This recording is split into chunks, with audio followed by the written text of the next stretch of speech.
Hi, I'm Anitra. The day I buried my daughter, my sister threw a housewarming party, and my mother helped her plan it. Not one of them showed up at the funeral, not a call, not even flowers, just balloons and hashtags while I stood alone by a casket. How do you forgive a family that celebrates while you grieve? Let me know in the comments below.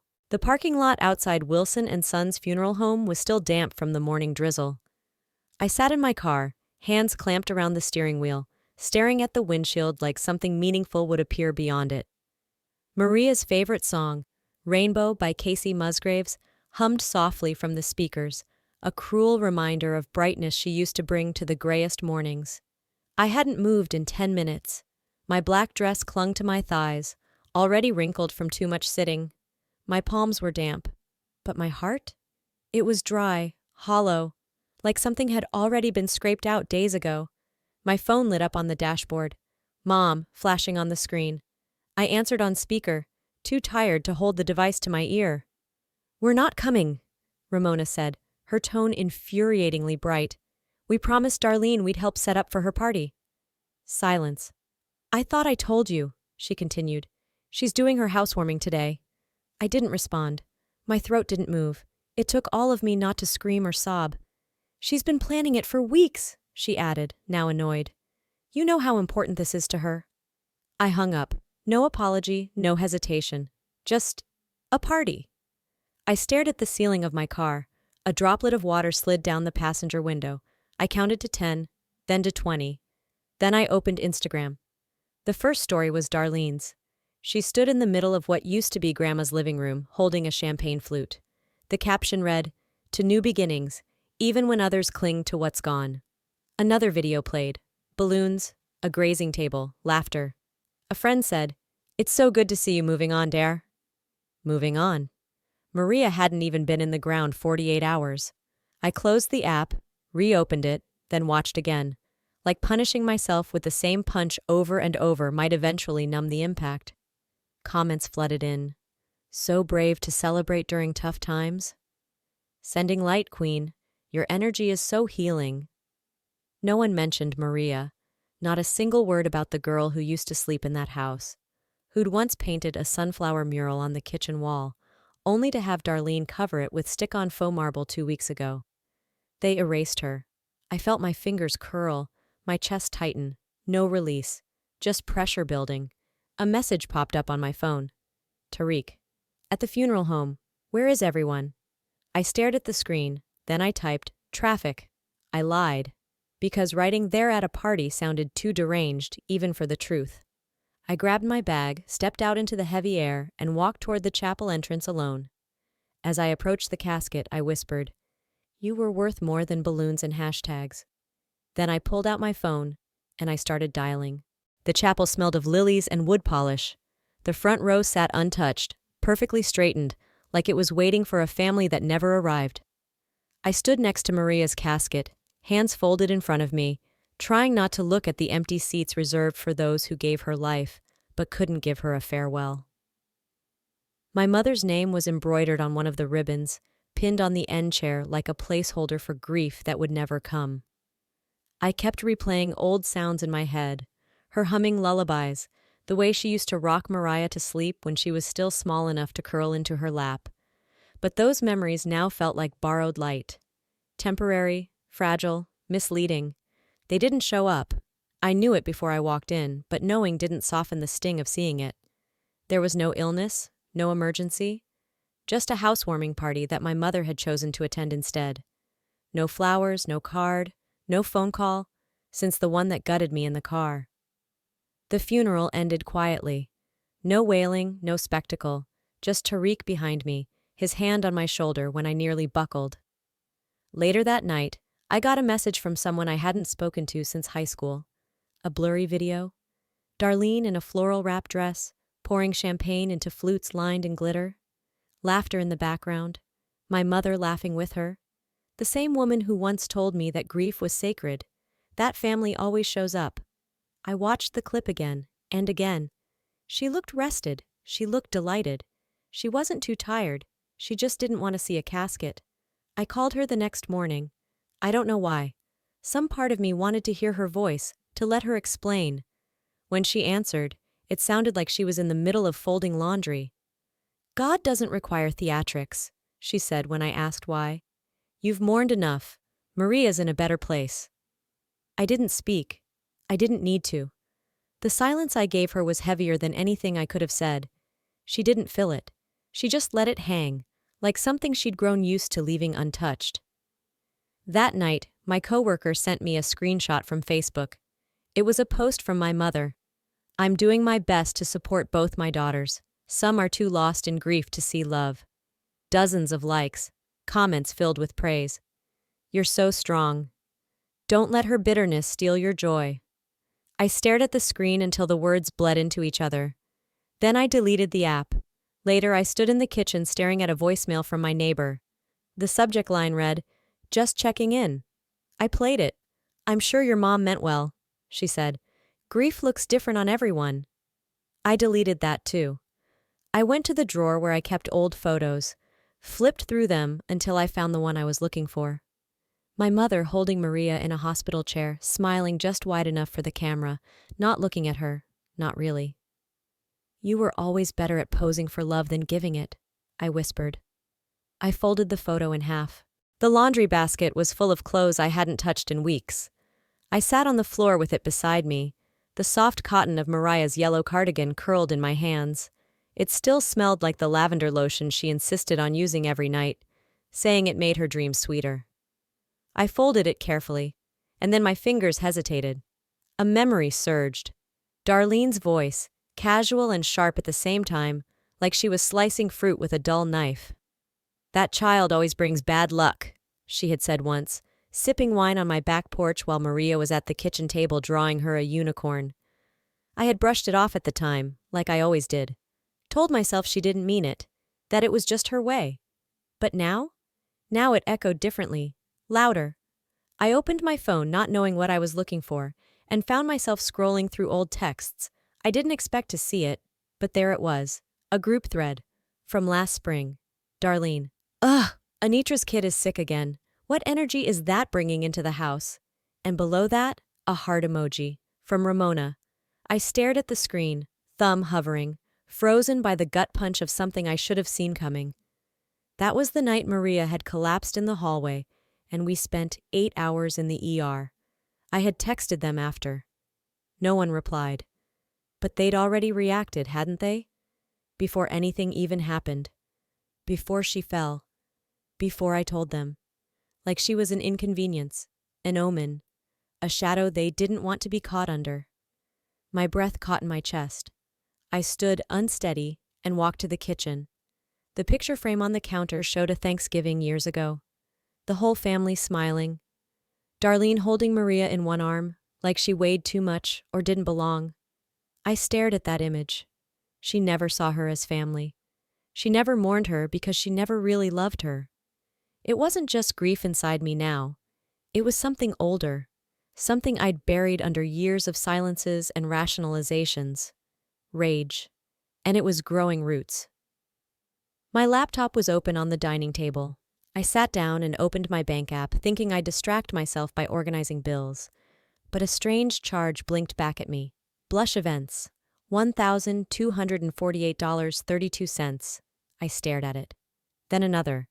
Velvet Decor Rentals. $680.18. I clicked through more. My hand trembled. These weren't my purchases.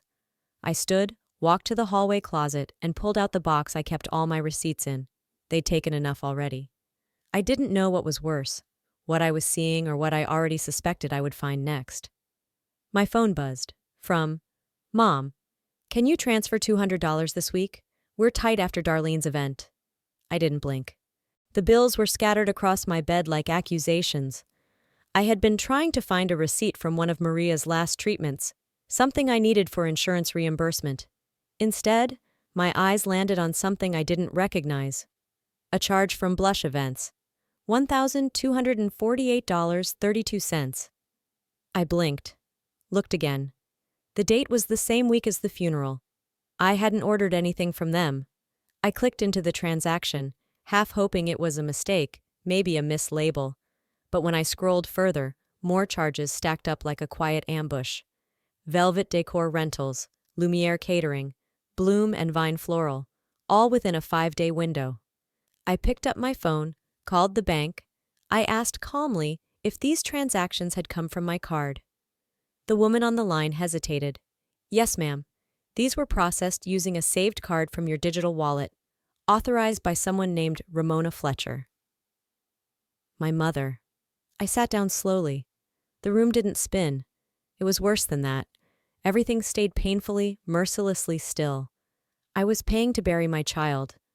They were using my name to light up a party. When I called her, she didn't even try to deny it. I didn't think you'd notice, she said, like it was a matter of oversight, not betrayal. You barely leave the house. She sounded bored, like I'd interrupted something more important. Besides, she added, what are you even spending money on anymore? You don't celebrate anything. The silence between us turned to glass. Then I laughed. Not because anything was funny, but because the sound was the only thing that didn't hurt in that moment. They stole from a corpse. My corpse. I stared at Mariyah's drawing on the wall, a sketch of me with a superhero cape labeled Mommy's Strong. I didn't feel strong. I felt hollowed out. But something else began to grow inside that hollowness. Direction. I opened my laptop again and started compiling every financial record I could access. Every statement, every receipt, every line item they might have touched. I created a new folder on my desktop and typed one word in capital letters: evidence. My printer hummed as pages spilled out one after another. As I stapled them into neat packets, my phone buzzed. A new charge, $275.94 from Forever Florals. I looked at the timestamp. It was placed that morning. I didn't panic. I didn't even speak. I just placed the last page inside the folder, then gently set it beside Mariyah's old teddy bear on my nightstand.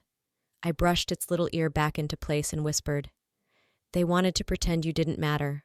I'll make sure the world remembers." I heard the engine cut off before I saw the headlights dim. A moment later, the soft knock on the front door came, not urgent, not hesitant, just known. When I opened it, Tariq stood there holding a small bouquet of white carnations. No words, just a quiet nod before he stepped inside. He set the flowers beside Mariyah's picture on the mantel. I hadn't moved it. Her smile had stayed in that frame while everything else around me fell apart. "I didn't need an invitation to mourn my daughter," he said, settling into the chair across from me. I sat, wrapping my arms around my knees. The silence between us wasn't uncomfortable. It felt earned. We had both lost her, just in different ways. I remembered the way he stood at the back of the chapel, hands folded in front of him, tie slightly crooked like he'd gotten dressed in the dark. He hadn't looked at me, not once. But when they lowered her casket, I had felt his presence like a weight beside my own. He had clutched something the entire service, a folded sheet of paper. I later found out it was Mariyah's final drawing, him and her standing next to a rocket ship labeled, "To the Stars, Dad." I had spent the whole day searching for my mother in the crowd, scanning the seats for any hint of my sister's familiar curls. I never found them, but I found him. "Can I show you something?" Tariq said, pulling out his phone. A group chat opened on his screen. The name of the thread made my stomach turn. Family important only. There it was, my message. Funeral confirmed, Saturday at 2 p.m. 3 little profile icons, all marked read. No replies. "They knew," I whispered.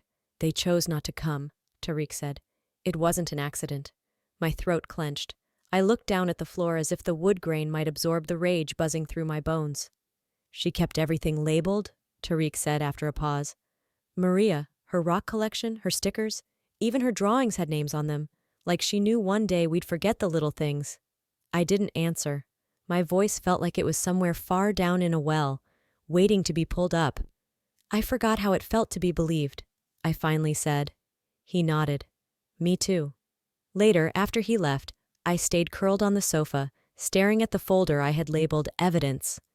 The stillness inside my house didn't feel sacred anymore. It felt like a trap, a hush designed to keep me soft, quiet, compliant. I replayed the read receipts again. watched them light up one after the other, as if they were tiny embers in a fire they'd all pretended never started. This wasn't just grief anymore. I opened my laptop and clicked into my email. I typed a subject line slowly, deliberately. Formal request. Property status and legal ownership. I stared at it for a moment, then hit save. Not send, not yet. The email subject line read, Re-property clarification. I clicked it without thinking, expecting maybe a routine lease question or a noise complaint. Instead, I found myself blinking at a paragraph that made my blood run cold. My tenant Jonah had written, Hi Anitra, I received a message from someone claiming to be your mother. She said you're not in a place to manage your affairs right now, and that I should begin forwarding rent payments to her instead. Wanted to check directly with you before doing anything. Below that, attached, was a scan of a typed letter. My name was printed at the top. Below it, in church letterhead, was a paragraph so polite it nearly masked the cruelty inside it. Due to recent emotional hardship and behavioral shifts following the loss of her daughter, Anitra Fletcher is currently under informal family supervision and unable to manage property-related decisions effectively. I couldn't breathe. I stared at the screen for what felt like an hour. The text blurred, reformed. Ramona's signature stared back at me from the bottom like she was proud of the betrayal.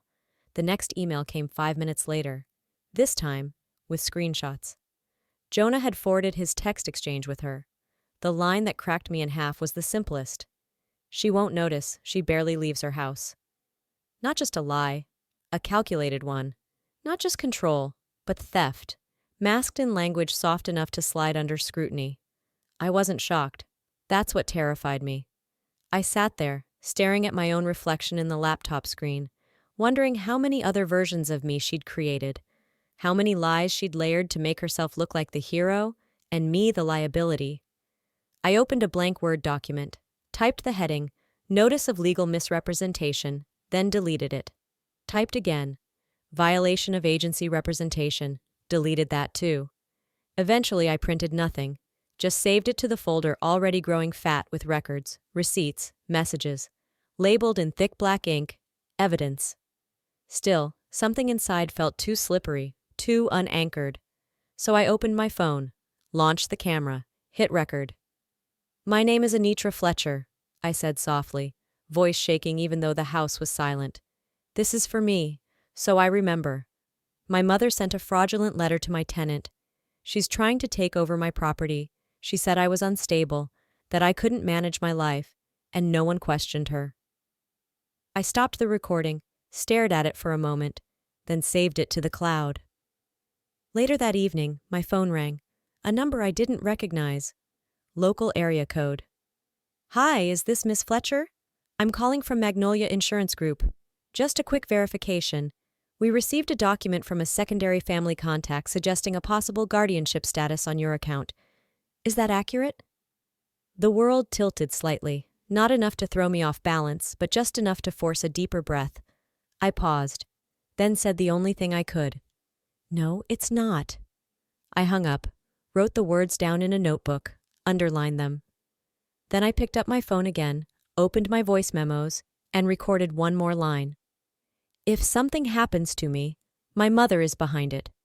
The mediation room smelled like overused carpet and stale coffee. I walked in with a folder tucked beneath my arm, its label written in blocky Sharpie, Property and Truth.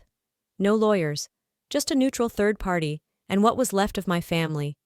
Darlene was already there. She wore white, not beige, not cream, not even soft gray. White, bright and deliberate, her hair pinned in curls, makeup flawless, gold jewelry catching the sunlight through the blinds. She looked like she was about to receive an award. She dressed like the heroine in her own delusion, I murmured under my breath, settling into the chair opposite her. She smiled at me with the softness of a serpent. The mediator, a thin woman with horn-rimmed glasses, began the session with a flat welcome. We're here to discuss the disputed ownership and occupancy of the property located at... Darlene cut her off. I just want to say, she began, hand on her chest like she was accepting a trophy. This house means more to me than anyone could know. I've done the emotional labor. I've built something there. An energy. I didn't speak. It's not about deeds or paperwork, she continued. voice tremoring as if she were being brave. It's about life. Anitra's grieving, and I respect that. But I'm building. That house needs someone alive in it. I could hear the words she didn't say. Not someone grieving, not someone broken, not someone who's lost everything. I didn't flinch. I just reached into my folder and pulled out my phone. Would you mind if I played something? I asked the mediator. She nodded. I pressed play. My mother's voice filled the room, casual and cold, as if she were ordering lunch. After the kid dies, we'll get the house back for Darlene. Anitra's too broken to fight. The room went still. Even the buzzing of the light above us seemed to fade. Darlene blinked. Once, twice. Ramona shifted beside her, her eyes suddenly very interested in the scuff marks on the floor. I let the silence sit there. You made plans over my daughter's grave, I said quietly. No one denied it. The mediator cleared her throat, trying to recover, but the damage had been done. Whatever performance Darlene had rehearsed, whatever mask Ramona had prepared, it had cracked beyond repair. I slid a copy of the deed across the table. This isn't a gift, I said, my voice steady. It's evidence, and I'm not done yet. I stood, gathered my things, and left without waiting for closing remarks. Outside, the Savannah sun was sharp and unapologetic. I welcomed it. I had just stepped off the curb when my phone buzzed in my pocket. Security alert? Driveway camera? Darlene's car had just pulled in. The first buzz came just after midnight. My phone lit up from the nightstand, a soft glow cutting through the dark. Motion detected. Backyard camera 1. I blinked, breath caught in my chest. I reached for the phone, tapped into the app with trembling fingers. The feed loaded slowly, grainy at first, then sharpened. Headlights. A car pulling into the driveway. The silhouette stepping out was familiar even through shadow. Darlene. She didn't knock. The side gate opened easily. I hadn't replaced the latch. My screen split to camera 3. She was at the back door, using her old key. I sat up, still wrapped in blankets, heart beating too steady to feel real. She stepped inside like she owned it, swinging a bottle of wine in one hand. She didn't hesitate, didn't look around. I opened the dial pad, called the police. I need to report an intruder, I said. She doesn't live there. I have security footage. Is the property yours? Yes, and she's using a key she shouldn't have. They were on their way. I stayed on the line. From the live feed, I watched her kick off her heels and start dancing through the kitchen. She opened the fridge, grabbed a water bottle, then walked into the living room like it was hers. That room used to be Maria's play area. Now it was glowing in pink LED strips from the party she never came back to clean up. She turned on a speaker. Music spilled through. My breath caught when I recognized it. Rainbow, Maria's favorite, the one from her birthday video. Darlene poured wine into 2 glasses and toasted no one. She placed one on the mantel, right where Mariah's framed photo had once stood. The doorbell rang on the feed. 2 officers entered quietly after knocking twice. They didn't need to ask for ID. The footage played clearly enough. One officer flinched, watching her twirl. The other glanced at me through the screen when I opened the door. She's your sister? She used to be. They escorted her out in cuffs. She didn't cry. She shouted, "This house was meant for me!" Ramona showed up a few minutes later. Of course she did.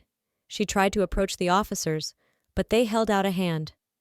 "Ma'am, please step back." Neighbors watched from windows. Not one came outside. Not one offered a word in her defense.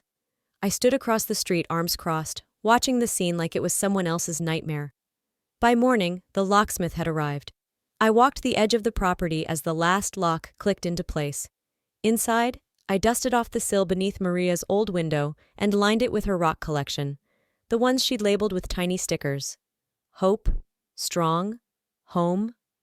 This house was no longer a battleground. It was a monument. That night, I lay in bed with the window open, listening to crickets instead of the hum of tension. My phone buzzed again.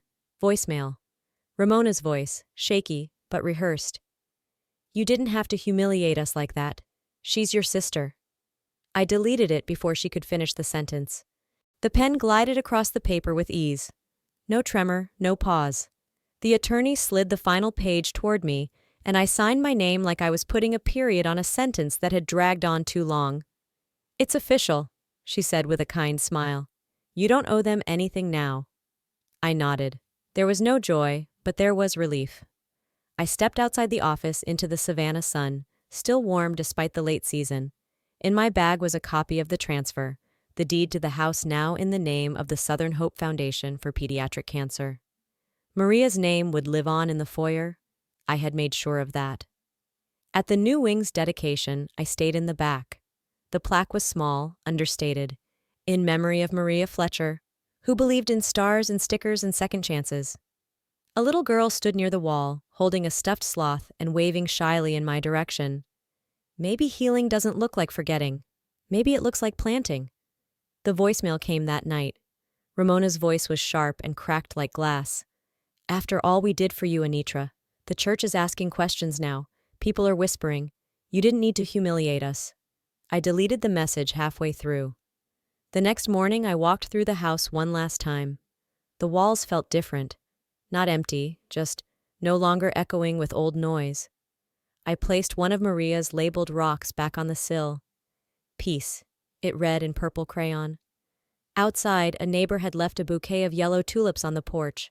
No card, just the gesture. I didn't need names anymore. I didn't need explanations.